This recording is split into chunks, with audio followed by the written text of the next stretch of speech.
The stars had always seemed quiet to the people of Earth. For centuries, humans looked up at the night sky and wondered if anyone was out there. They built telescopes, sent probes, and listened for signals. Most scientists believed that if intelligent life existed, it was too far away to ever matter. They were wrong. Far beyond the edge of the solar system, an old and powerful civilization called the Galactic Empire had been watching Earth for a long time. The Empire ruled over 1,000 different alien worlds. It had existed for tens of thousands of years, growing bigger with every century, by conquering new planets and folding them into its rule. Most species joined willingly, afraid of what would happen if they resisted. Others were crushed quickly, their armies no match for Imperial technology. The Empire had never lost a war, not once. And because of this, its leaders believed no species in the galaxy could ever stand against them. When Imperial scanners first picked up radio waves from Earth, nobody took it seriously. The signals were old, decades old by the time they reached Imperial space, and they showed a species still fighting wars with metal ships and simple bombs. To the Empire, humans looked exactly like every other species before they were conquered, primitive, divided, and unaware of the danger sitting just beyond their sky. An Imperial scout fleet, called the Vorkon Vanguard, was sent to observe this new species up close. The fleet was commanded by Admiral Threxa Voss, a tall, gray-skinned alien with sharp eyes and decades of experience conquering less advanced worlds. Voss had done this many times before. He knew the pattern. Approach quietly, study the target, then reveal Imperial power all at once, so the natives would understand resistance was pointless. It always worked. Species surrendered instead of dying pointlessly. Voss saw this as mercy, not cruelty. He believed the Empire was doing weaker species a favor by giving them the chance to submit before being destroyed. As the Vorkon Vanguard entered the outer edge of the solar system, hiding just past Neptune, Voss expected silence. Instead, his communication officer picked up something strange. A signal. Not random noise, but a clear, structured message, aimed directly at their fleet. The bridge went silent. No cloaking technology in the galaxy should have let a primitive species detect an Imperial fleet from this distance. And yet, here was proof that they had. The message played in the ship's translator, converting the human language into something every alien on board could understand. The voice was calm, almost gentle. It came from someone called the Terran Defense Council, a name none of the Imperial officers recognized. To whoever is listening beyond our system, we know you are here. We have studied your kind long before you noticed us. Humanity has fought many wars among itself, wars that nearly destroyed us more than once. We have learned hard lessons from them. We do not wish for conflict with you. But if you come closer with intentions of conquest, we ask you to reconsider. Turn back now. This is not a threat. It is a warning, given out of respect, not fear. For a moment, nobody on the bridge spoke. Then, laughter broke the silence. Officers chuckled, shaking their heads. To them, this was almost adorable. A species that hadn't even discovered faster-than-light travel was warning the Galactic Empire, a civilization that had conquered 1,000 worlds, to stay away. Voss allowed himself a small smile. They have spirit, he said. Foolish, but spirit. His second-in-command, a sharp-featured alien named Keshtral, shook his head. Foolish is right. No cloaking failure has happened in centuries. How did they detect us? Voss waved a hand. Luck. Old equipment misfiring on their side, perhaps. Or their instruments picked up gravitational disturbances from our engines. It does not matter. We will proceed as planned. The plan was simple. The Empire's approach to first contact rarely changed. Send a small, controlled fleet close enough to be seen. Let the target species panic. Then offer them a choice. Peaceful surrender and a place within the Empire, or resistance and eventual defeat. Almost every species in history chose surrender once they understood the size of the force against them. It saved lives. It saved resources. Voss believed it was the responsible way to expand. He ordered the fleet to move closer, past Neptune, past Uranus, toward the inner planets where Earth orbited quietly around its sun. As they moved, Imperial scholars aboard the flagship studied everything they could find about humanity. Old broadcasts, preserved historical records, fragments of human television and radio that had drifted into space over the decades. What they found was disturbing, even by Imperial standards. Humanity had fought 2 massive wars against itself within a single century, wars that killed tens of millions of people. They had built weapons capable of destroying entire cities in an instant, then built thousands more of these weapons, aiming them at each other for decades, in something historians called a Cold War. They had committed genocides, fought civil wars, and split themselves into hundreds of competing nations, often more suspicious of each other than of any outside threat. To Imperial eyes, this only confirmed what they already believed. Humans were dangerous to themselves, disorganized, and desperately in need of guidance. Some Imperial officials even argued that conquering Earth would be an act of mercy, saving humanity from itself before it could cause any more damage. But not everyone agreed. A young Imperial historian named Dessa Vren, assigned to Voss's fleet as an advisor, raised a concern that few wanted to hear. "Everyone keeps looking at how many times humans went to war," she said during a briefing. "Nobody is asking how they kept surviving it. A species that destructive to itself should have gone extinct centuries ago. Instead, they built more advanced technology after every disaster. They learned. Every single time." Voss dismissed her concerns politely, the way a senior officer dismisses a nervous junior. "Every species has moments of growth after tragedy, Vren. It means nothing. We are not here to admire them. We are here to bring them into the Empire, one way or another." Dessa said nothing more, but she kept reading. She studied the pattern of human history more closely than anyone else on the ship, noticing something that unsettled her. Humans didn't just recover from disasters. They used the memory of disaster as fuel. Every war led to new technology, new alliances, new ways of solving problems that hadn't existed before. It was as if human society treated catastrophe not as an ending, but as a lesson written in blood, one they refused to forget. She tried to bring this up again in a smaller meeting with Voss and a few senior officers, but was quickly waved off. The Empire had encountered dozens of destructive species before.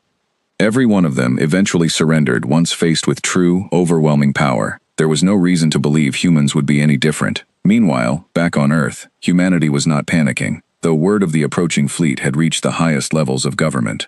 In a quiet, heavily guarded facility beneath the Rocky Mountains, the Terran Defense Council gathered for an emergency session.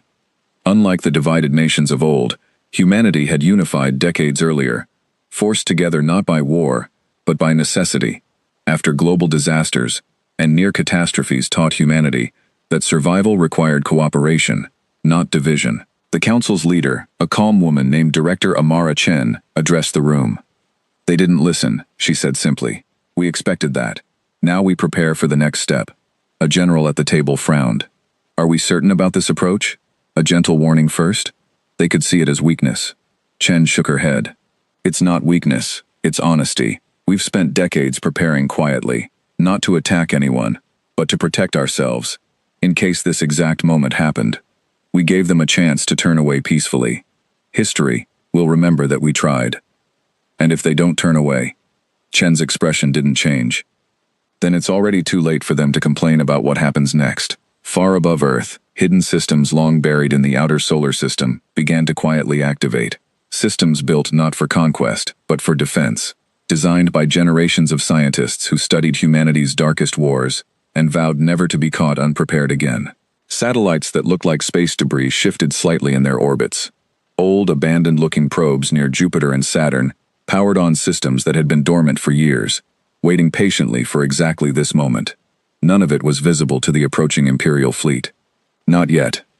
Admiral Voss continued his advance, confident and unaware, believing he commanded a fleet of unstoppable warships approaching a defenseless, primitive world. He had faced dozens of species before Earth, and all of them had eventually knelt before the Empire's might. He did not yet understand that humanity had never been asking for permission. They had been giving a warning, and the fleet, moving steadily closer toward the blue and green planet at the center of the solar system, was about to learn exactly what that warning meant. 3 days passed after the first warning, measured in Earth time, though for Admiral Voss and his fleet, time moved differently as they crossed the vast emptiness between the outer planets. The Vorkon Vanguard consisted of 12 warships, each one larger than anything humanity had ever built. Their hulls gleamed with dark metal plating, designed to absorb most forms of energy weapons. Their engines bent space itself to move faster than light should normally allow. To Voss, this fleet represented centuries of Imperial engineering, refined through thousands of successful conquests. As the fleet crossed the orbit of Uranus, Imperial sensors picked up something odd. Faint energy signatures, scattered across the outer solar system, hidden among what looked like ordinary space debris and dead satellites. Kestrel brought this to the Admiral's attention during a routine bridge meeting. "Background radiation, most likely," Voss said, barely glancing at the data. "Or leftover junk from their early space exploration attempts. Humans sent thousands of satellites into orbit before they unified as a species. Most of it is probably still floating out here, forgotten. Vren, still serving as historical advisor, studied the readings more carefully. Something about the pattern didn't sit right with her. The signatures weren't randomly scattered. They were spaced out with a strange, deliberate precision, almost like a net stretched loosely across the outer solar system. She mentioned this to Voss, but he brushed it aside again. You see patterns everywhere, Vren.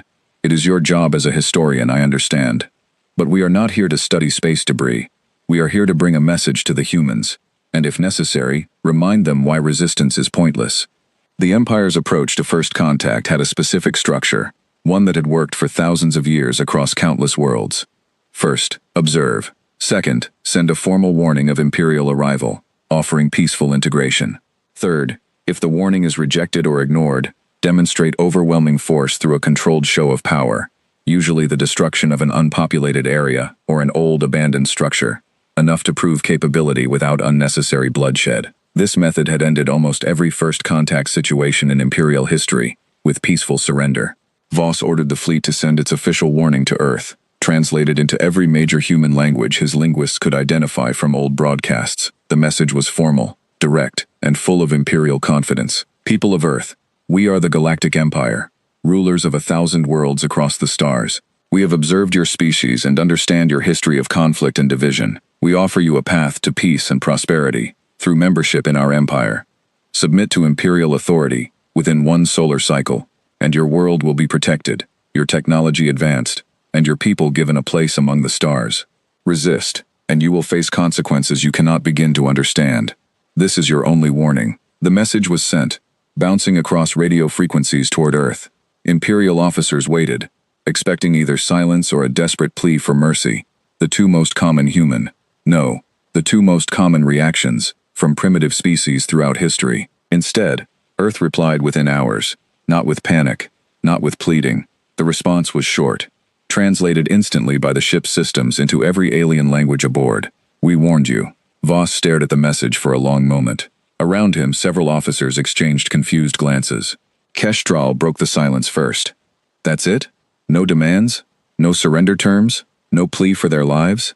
Voss frowned, tapping his fingers against the armrest of his command chair. It could be a translation error, or perhaps a defiant gesture meant to save face before their inevitable surrender. Species do strange things when they are frightened. Vren, however, felt a chill she couldn't quite explain. She had spent weeks studying human history, and something about this reply matched a pattern she had noticed before. Humans didn't respond to threats with panic. They responded with quiet, calculated resolve, especially when they believed they had already prepared for the worst. She thought of the world wars she had studied, how humanity had rebuilt itself again and again, each time emerging more advanced, more unified, more prepared for the next disaster. She raised her concern once more during the evening briefing. Admiral, I don't think this is defiance for the sake of pride. Their historical pattern shows something different. When humans believe a threat is real and unavoidable, they don't panic. They prepare, quietly, long before the threat arrives. I think this message means exactly what it says. They warned us, and they believe the warning still stands, regardless of what we do next. Voss considered her words for a moment, then shook his head. Vren, I respect your research, but you are reading too much into a single phrase. No species without faster-than-light travel has ever successfully resisted Imperial conquest. Not once, in the entire history of the Empire. Whatever they believe they have prepared, it will not be enough. The fleet continued its approach, crossing into the region of space near Saturn. As they moved, more strange energy signatures appeared on their sensors, scattered like stars across the outer solar system, this time closer and slightly stronger than before. Kestrel, growing increasingly uneasy, ordered a closer sensor sweep. The results were confusing. Most of the objects still appeared to be simple debris, old satellites, and abandoned equipment, exactly what Voss had predicted. But a small number, less than 1% of the total objects detected, showed unusual energy readings that didn't match anything in the Empire's records. Not weapon signatures, not shield technology, something else entirely, something that defied easy classification. Voss ordered a probe sent to investigate one of the stranger objects, a satellite drifting quietly near Saturn's outer rings. The probe approached carefully, scanning the object from a safe distance. It appeared to be old and non-functional, covered in what looked like decades of space dust and micro-impacts. No response came from the object as the probe circled it, taking readings. Then, without warning, the probe's sensors went dark. Communication with the fleet cut off instantly, as if something had reached out and silenced it in a single moment. Kestrel called for the probe to respond. Nothing. The screen simply displayed static, then silence. The bridge went quiet. Voss ordered a second probe sent to the same location. This one approached even more cautiously, scanning from twice the distance. As it neared the object, its sensors also began flickering, distorted by some kind of interference the Empire's systems couldn't identify or counter. "Recall it," Voss ordered sharply. The probe reversed course immediately, and its system stabilized once it moved far enough away. Vren stepped forward. "Admiral, I think it's time we consider that these aren't ordinary satellites.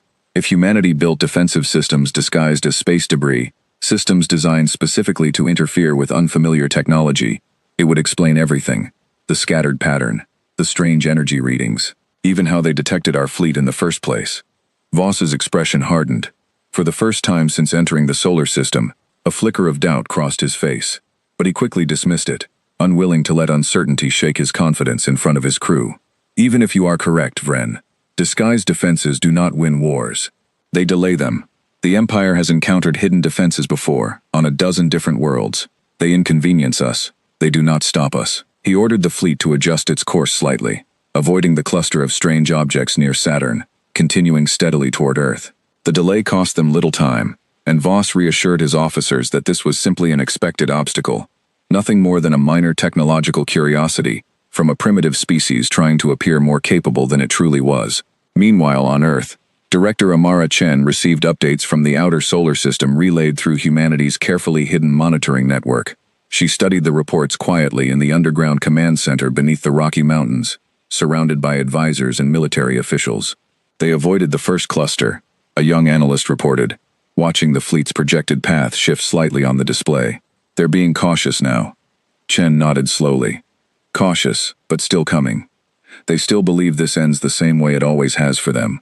An older general beside her frowned. "Should we send a stronger message? Make it clear how serious this is?" Chen shook her head. "We already told them the truth. We warned them clearly, honestly, without threats or exaggeration. If they choose not to believe us, that is their decision, not our failure. We will not beg a fleet of invaders to save themselves from consequences they refuse to acknowledge." The room fell silent for a moment, as everyone absorbed the weight of her words.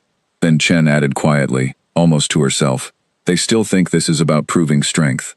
They don't understand yet. This was never a contest of strength. It's a matter of choice, and they've made theirs." Far above, the Imperial fleet continued its approach, drawing closer to Earth with each passing hour, unaware that the true nature of humanity's warning was about to become impossible to ignore. By the time the Vorkon vanguard crossed the orbit of Mars, Admiral Voss had grown quietly frustrated. Every hour brought new sensor readings from the strange objects scattered throughout the solar system, and every hour, his officers found fewer answers and more questions. The fleet had rerouted twice more to avoid clusters of the disguised satellites, and each detour cost precious time.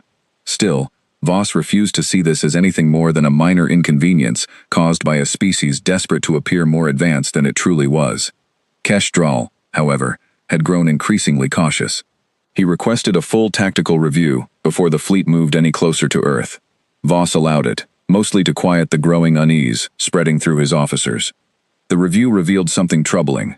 Imperial engineers, studying the failed probes sent toward the mysterious satellites, discovered that the interference wasn't random. It followed a careful, structured pattern, as if something intelligent was actively responding to their scans, learning from each attempt, adjusting in real time. This wasn't old, forgotten technology drifting uselessly in space. It was active. It was watching them. Vren, called in to review the findings alongside the engineers, felt a growing sense of unease that she couldn't shake. She thought back to everything she had read about humanity's history. Every disaster, every war, every near collapse had been followed by decades of quiet, determined rebuilding. Humans didn't panic when threatened. They prepared. And if this pattern held true even now, then the strange objects surrounding the solar system weren't just simple defenses. They were part of something much larger. Something built over decades in complete secrecy. Waiting patiently for a moment, exactly like this one, she brought her concerns to Voss one final time, standing firm despite his previous dismissals. "Admiral, I believe we are no longer approaching a defenseless world. I believe we already crossed into contact with an active defensive network, one specifically designed to study and adapt to unfamiliar technology. Every probe we've lost hasn't been destroyed. It's been studied." Voss considered her words carefully this time, his earlier confidence slightly shaken by the mounting evidence. But before he could respond, alarms suddenly blared across the bridge. Every screen on the flagship flickered simultaneously. Communication arrays across the entire fleet went silent all at once, cutting off contact between ships that had been coordinating perfectly just moments before. Navigation systems froze, locked in place by something neither Voss nor his engineers could identify or override. The Vorkon vanguard had crossed into the outer edge of the Kuiper Belt, a region humanity had spent decades quietly filling with hidden defensive technology, disguised so perfectly as debris and dead satellites that even advanced Imperial sensors failed to recognize its true purpose until it was already too late. Voss ordered immediate countermeasures, but nothing responded. His ship, along with the rest of the fleet, drifted silently, cut off from Imperial command, from each other, and from the rest of the galaxy. It wasn't destruction. It wasn't an attack in the traditional sense. It was isolation, precise and complete, leaving thousands of Imperial soldiers stranded in silence, unable to call for help or coordinate a response. For the first time in his long career, Admiral Voss felt something unfamiliar creeping into his chest. Fear. Kestrel worked desperately alongside the engineering teams, trying to restore even partial communication between ships. Hours passed with no success. The silence stretched on, broken only by the quiet hum of life support systems still functioning normally, a small mercy that offered no real comfort given the fleet's helpless situation. Meanwhile, something else was happening, something far more concerning to Imperial officials scattered across the wider galaxy. Earth's message, the one dismissed so easily weeks earlier, had not stayed confined to a simple exchange between Earth and a single scout fleet. Using methods the Empire still didn't fully understand, humanity had managed to broadcast their warning across a much wider network, one that reached far beyond the solar system, touching Imperial communication channels used by client species throughout the galaxy. Billions of beings across 1,000 worlds suddenly found strange transmissions appearing on their networks, footage of humanity's darkest historical moments, followed immediately by footage of what humanity had built afterward. World wars followed by global cooperation, nuclear standoffs followed by unified scientific advancement, genocide followed by generations dedicated to preventing such horrors from ever happening again. The message wasn't subtle. It showed a species that had faced its own worst nature and had chosen, again and again, to become something better. Attached to this historical record was a simple, direct statement, translated into hundreds of different languages spoken across the Empire's client worlds. "We are not perfect. We have made terrible mistakes, but we learned from every one of them. We do not wish to conquer anyone. We only wish to be left in peace." If an empire built on conquest cannot understand this, perhaps it is not humanity that needs saving. For the first time in centuries, doubt began spreading through worlds that had lived under Imperial rule for generations. Client species, many of whom had been conquered decades or centuries earlier and forced into obedience, began quietly discussing what they had just seen. If humanity, a species with such a violent history, could still find a way toward peace and unity, without an empire forcing them into submission, what did that say about the Empire's justification for ruling over so many unwilling worlds? Imperial officials scrambled to control the spread of the message, blocking channels and issuing statements dismissing it as primitive propaganda. But the message had already done its damage.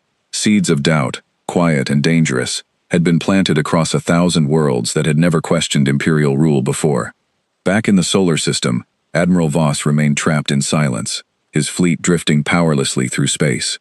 After nearly 2 full days without contact, a single transmission broke through the interference, reaching his flagship directly. It wasn't from Imperial command, it was from Earth. The voice was calm, measured, and unmistakably human. It came from Director Amara Chen herself, speaking directly to the stranded fleet for the first time. "Admiral Voss, we understand you can hear this message, even if you cannot respond. We did not disable your fleet to destroy you. We disabled it to make you listen. You crossed into our system, despite multiple warnings given honestly, without exaggeration or threat. We told you this would happen. We are not your enemy unless you force us to become one." Voss listened in stunned silence, surrounded by officers who had never imagined finding themselves in a position of such complete helplessness against a species they had considered primitive just days earlier. Chen's voice continued, steady and unwavering. You believed our warning was weakness. It was not. It was respect, offered once, honestly, before consequences became unavoidable. We do not enjoy this situation any more than you do, but we will not apologize for protecting what is ours. The transmission ended as abruptly as it began, leaving the bridge in heavy silence. Voss finally spoke, his voice quieter than it had been in days. Draal, status of the fleet. Kesh Draal checked the reports again, his expression grim. All ships remain intact. Life support functioning. Weapons systems offline. Navigation locked. We are completely at their mercy, Admiral. Voss sat back in his chair, staring at the dark screen where Chen's message had played moments earlier. For the first time, he allowed himself to fully consider what Desavren had been trying to tell him from the very beginning. This had never been a primitive species bluffing about power they didn't have. It had been an honest, calculated warning from a species that understood exactly what it was capable of, and exactly what it would take to prove that capability if necessary. Dessa approached quietly, standing beside the Admiral's chair. They didn't destroy us, Admiral. They could have. Every ship in this fleet was completely vulnerable the moment our systems went dark. Instead, they chose to talk. Voss nodded slowly, understanding settling over him with the weight of a decision he now had no choice but to make.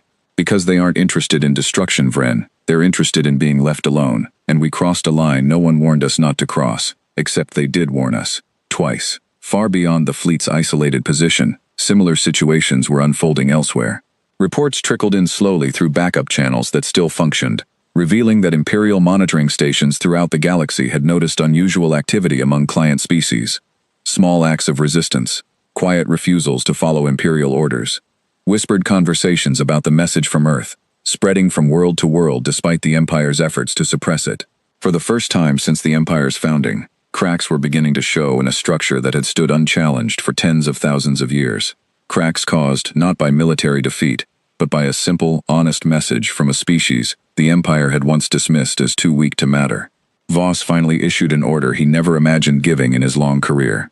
Open every channel we still have access to. Send a formal request for parley directly to Earth's leadership. It's time we listened to them, instead of the other way around. As the request was sent, drifting quietly through space toward a planet that had tried to warn them from the very beginning, Admiral Voss couldn't shake a single realization settling heavily over him. The Empire had spent so long assuming humanity's warning was empty, they had failed to notice it was already far too late to matter. The request for parley reached Earth within minutes, relayed through the same channels Director Chen had used to contact the stranded fleet. In the underground command center beneath the Rocky Mountains, the Terran Defense Council gathered once again, reviewing the Imperial message with careful attention. Admiral Voss's request was formal, almost stiff, clearly written by someone unaccustomed to asking for anything from a species he had considered beneath him just days earlier. It requested a meeting between Imperial and Terran representatives to discuss the situation and find a peaceful resolution. Director Chen read the message twice before setting it down. "They want to talk now," she said quietly. Interesting how quickly priorities change once the ships stop working.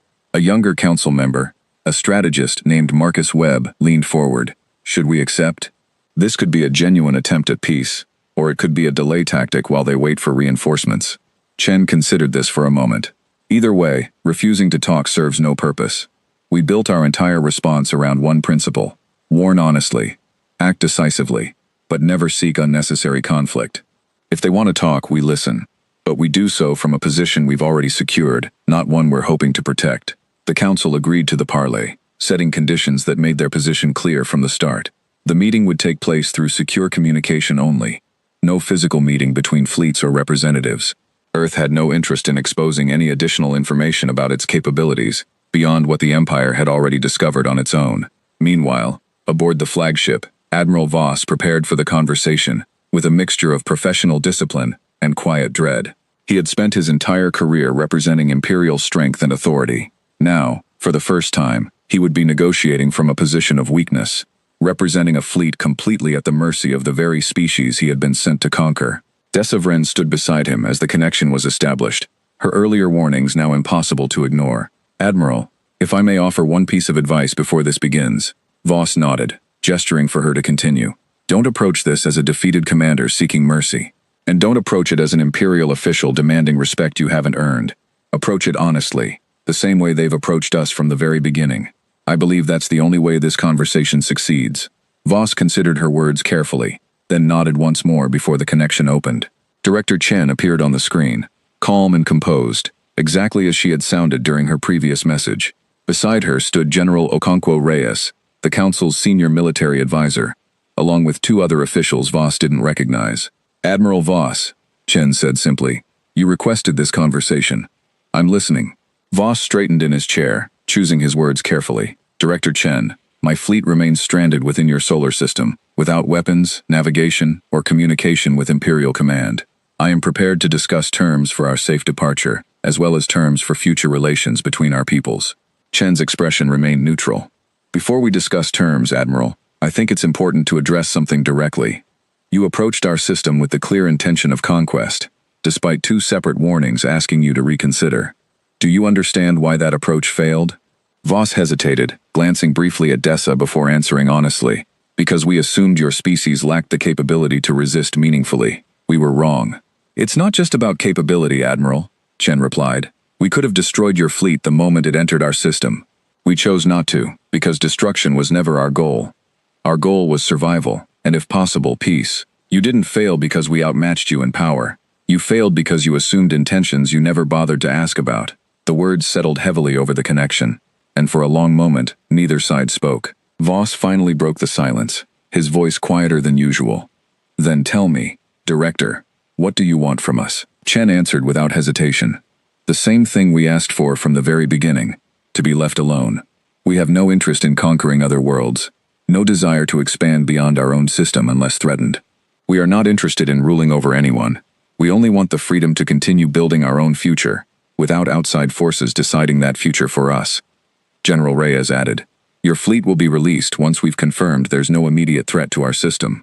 We're not interested in holding your people prisoner, or using this situation to demand unreasonable concessions, but we do expect a clear, formal acknowledgement that Earth is not, and will not become, a territory of the Galactic Empire." Voss glanced toward Dessa again, who gave a small, encouraging nod. He turned back to the screen. "I am prepared to recommend exactly those terms to Imperial Command, along with a full report detailing the reasons for our failure here. I believe, given what has already spread across Imperial networks regarding your history and intentions, there may be little appetite among the wider Empire to pursue further conflict with Earth." Chen's expression softened slightly, though her tone remained firm. "Then we have a foundation to build from, Admiral." As the negotiations continued, similar conversations were unfolding across dozens of other Imperial worlds, though not with such calm diplomacy. Earth's broadcast, still spreading steadily despite Imperial efforts to suppress it, had done more damage to the Empire's authority than any single military defeat could have. Client species who had lived under Imperial rule for generations, species who had long ago given up hope of independence, found themselves quietly inspired by humanity's example. On a distant world called Thren, home to a peaceful aquatic species, who had been forced into Imperial servitude nearly 3 centuries earlier, local leaders organized their first open act of resistance in generations, a simple refusal to supply Imperial forces with resources demanded for the ongoing pacification of Earth. Small, quiet acts like this began appearing across multiple systems, each one inspired by the same message. A species facing overwhelming odds had chosen honesty and preparation over submission, and it had worked. Imperial High Command, based on the capital world of Corveth Prime, found itself facing a crisis far larger than a single stranded fleet. Emperor Talvros Ren, ruler of the Thousand World Empire, called an emergency session with his highest advisors, demanding answers for how a single, isolated conflict with an unremarkable species had spiraled into growing unrest across multiple client worlds. "This is unacceptable," Ren said, his voice carrying the weight of centuries of unchallenged authority.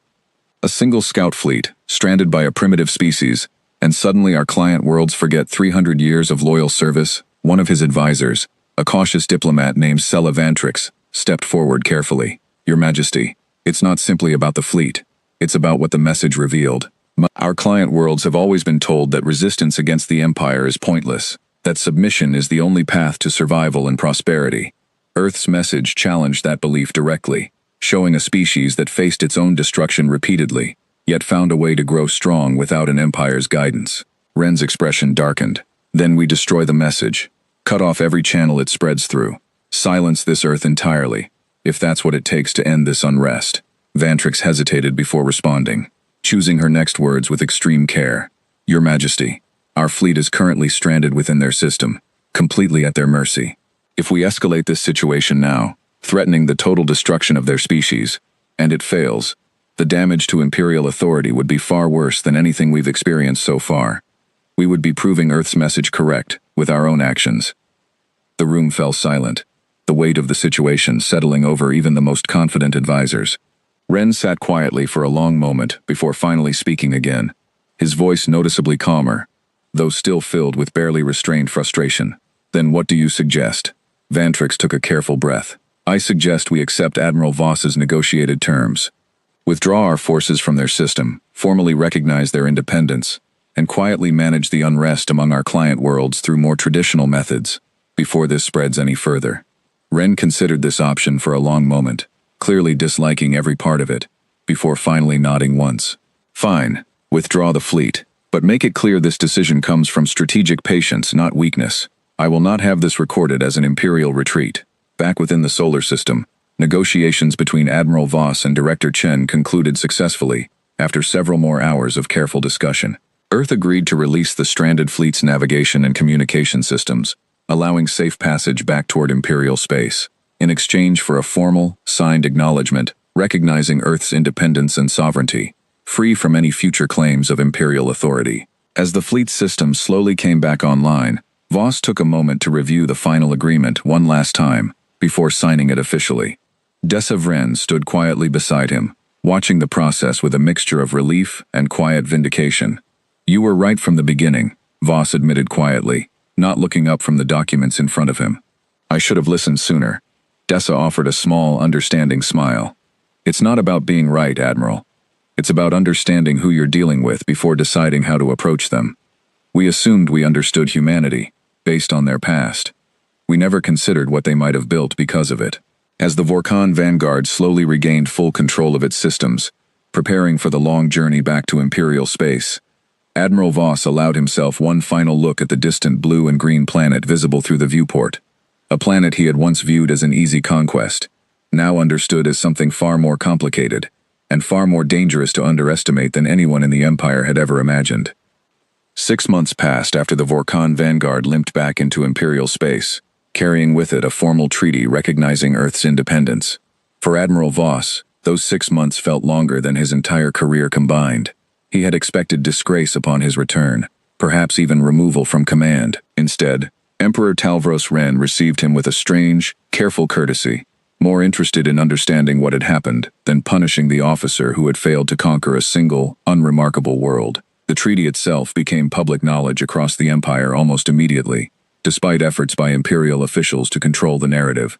Client worlds that had spent generations under Imperial rule now had documented proof that resistance wasn't always pointless, that a species facing overwhelming force could still choose the terms of its own survival, if it prepared honestly and refused to be intimidated into premature surrender. The unrest that began quietly on worlds like Thren didn't fade away as Imperial officials had hoped. Instead, it grew steadily, spreading from one client world to another, each act of resistance inspired by the memory of Earth's calm, unwavering warning against an empire that had assumed conquest was inevitable. Small refusals became larger protests. Larger protests became formal demands for renegotiated terms of Imperial rule. Some worlds, emboldened by the example Earth had set, began drafting their own declarations of independence, citing the treaty between Earth and the Empire as precedent. Emperor Ren found himself facing a crisis unlike anything the Empire had encountered in its long history. It wasn't a war. It wasn't a rebellion in the traditional sense. It was something far more difficult to control: doubt, spreading quietly across 1,000 worlds that had never before questioned whether Imperial rule was truly necessary for their survival. Sela Vantrix, the cautious diplomat who had advised accepting Earth's terms, found herself promoted to a more prominent role within Imperial leadership, tasked specifically with managing relations with increasingly restless client worlds. She approached her new position with the same careful reasoning that had guided her advice regarding Earth. We cannot rule through fear alone anymore, she explained, during a council session several months after the treaty's signing. Earth proved that fear only works as long as no one questions it. Once that question exists, once even a single world successfully resists, the entire foundation becomes unstable. Ren, though still uncomfortable with how the situation had unfolded, recognized the wisdom in her words. Slowly, cautiously, the Empire began shifting its approach toward client worlds, offering slightly better terms, slightly more autonomy, hoping to prevent further unrest before it spiraled completely out of control. It wasn't the collapse of the Empire, not yet, but it marked the beginning of a slow, undeniable shift in how the Empire understood its own power. Meanwhile, on Earth, life continued much as it had before the arrival of the Vorkon vanguard, though humanity now carried a new understanding of its place in the galaxy. Director Amara Chen addressed the Terran Defense Council one final time regarding the incident, summarizing what the experience had taught them. "We built our defenses not because we wanted conflict," she said, standing before the assembled council members, "but because we understood that peace without preparation is simply an invitation for those who don't respect boundaries. We warned the Empire honestly, without exaggeration, and we backed that warning with quiet, careful preparation, built over decades, hoping we would never need to use it." She paused, looking around the room at faces that had guided humanity through this uncertain moment in its history. "We didn't seek to conquer, or to prove our strength for its own sake. We only wanted to protect what we built after centuries of hard, painful lessons. That is what this was always about." The message humanity had sent across Imperial networks continued circulating for years afterward, becoming something of a quiet legend among species who had lived under Imperial rule for generations. Some client worlds began referring to it simply as the warning, a symbol of hope for anyone who believed their circumstances were unchangeable. Scholars across multiple species began studying Earth's history and methods, curious how a species so violent in its past had managed to build something so disciplined and unified in its response to external threats. Dessa Vren, the young historian who had first recognized the danger Earth represented, eventually left her position within Imperial military service, choosing instead to dedicate her career to studying human history and philosophy more deeply. She successfully petitioned for permission to travel to Earth herself, becoming one of the first Imperial citizens allowed to visit the planet under the terms of the new treaty between their peoples. She arrived on Earth nearly a year after the incident, greeted not with hostility, but with polite curiosity, from a species eager to understand more about the wider galaxy they had so narrowly avoided being pulled into by force. She met briefly with Director Chen during her visit, the two women sharing a quiet conversation about everything that had happened. "I still don't fully understand," Dessa admitted during their meeting, "how your species prepared so thoroughly for a threat you couldn't have known was coming." Chen smiled slightly, considering the question carefully before answering. "We didn't know exactly what threat would come. But we understood, after everything we'd been through, that eventually something would challenge us, whether from within our own species or from somewhere beyond it. We simply chose to be ready, rather than hope we never needed to be." Dessa nodded slowly, finally understanding the deeper lesson behind everything she had witnessed. It wasn't about predicting the future perfectly. It was about respecting the lessons of the past, enough to prepare seriously for whatever came next, rather than assuming safety was guaranteed simply because disaster hadn't struck yet. Admiral Voss, meanwhile, found himself in an unusual position within the Empire. Rather than fading into disgrace, his experience became valuable to Imperial leadership, attempting to navigate this new, uncertain relationship with client worlds and outside species. He was tasked with advising future first contact missions, ensuring that no other Imperial commander approached a new species with the same careless assumptions that had led to his failure at Earth. During one such briefing, addressing a group of younger officers preparing for a mission to a newly discovered species several systems away, Voss offered advice drawn directly from his experience. "Do not assume weakness simply because a species lacks the technology you possess," he told them. "Strength comes in many forms, not just weapons and ships. Some of the most dangerous opponents you will ever encounter won't be the ones who threaten you loudly. They'll be the ones who warn you calmly, then quietly prepare for exactly the moment you choose to ignore them." The officers listened carefully, understanding that this lesson came not from Imperial pride, but from genuine, hard-earned humility. As for Earth, humanity continued advancing steadily, no longer isolated from the wider galaxy, but not eager to expand beyond its own solar system either. Contact between Earth and other species increased slowly over the following years, cautious and measured, built on the same principle that had guided humanity's response to the Empire from the very beginning: honesty, careful preparation, and respect for boundaries, both their own and others. Client worlds that had once lived entirely under Imperial control began forming quiet alliances with each other, inspired by Earth's example, seeking greater independence through unity, rather than open rebellion. The Empire, recognizing the shifting tide, gradually adjusted its approach, understanding that outright conquest was no longer the guaranteed path to expansion it had once been. Years later, historians across multiple species would study this period as a turning point, not just for Earth, but for the Empire itself. It wasn't remembered as a great war, or a dramatic battle between two powerful forces. It was remembered as a moment when a single, honest warning, backed by decades of quiet preparation, changed the balance of power across an entire galaxy, not through destruction, but through the simple, undeniable truth that some species were finally ready to stop being underestimated. Director Amara Chen, in her later years, reflected on the events during a rare public address, her words eventually becoming part of Earth's own historical record, studied by generations of humans who followed. "We never wanted to be the villains of this story," she said. "We only wanted to be the ones who learned enough from our past to protect our future, without needing anyone else's permission to do so. If that lesson reached beyond our own world, if it gave others the courage to expect better for themselves, then perhaps our long, difficult history finally served a purpose beyond our own survival." The stars, once quiet and distant to humanity, no longer seemed so empty or so far away. Earth had sent its warning honestly, prepared for it seriously, and in doing so, had changed not just its own future, but the future of countless worlds who finally understood that even the smallest, most unlikely species could hold the line against an empire, if it simply refused to be caught unprepared. And across the galaxy, in quiet corners of client worlds still living under imperial rule, a simple message continued to spread, carried not by force, but by hope, that no matter how powerful an empire seemed, it was never truly too late to say, clearly and honestly, that enough was enough.